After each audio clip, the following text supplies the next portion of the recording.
In this video, I will show you how to buy Solana meme coins on Phantom Wallet.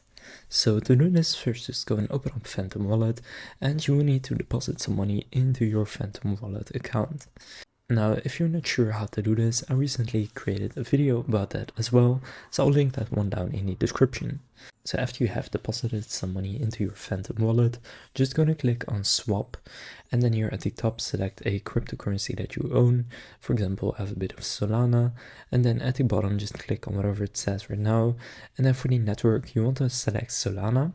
And then here you can already see some, but if you just search for a specific one that you're looking for, or you just type anything in, then you will find a whole bunch of them right here, and then you can just select which one you want to do, for example this one, and then you can just select how much you want to buy, and then after entering that, click review order, and then confirm the purchase, and then you will then own that Solana meme coin. So now you know how to buy Solana meme coins on Phantom Wallet. If this video was helpful, please consider leaving a like and subscribing to my channel. With that being said, I will see you in the next video.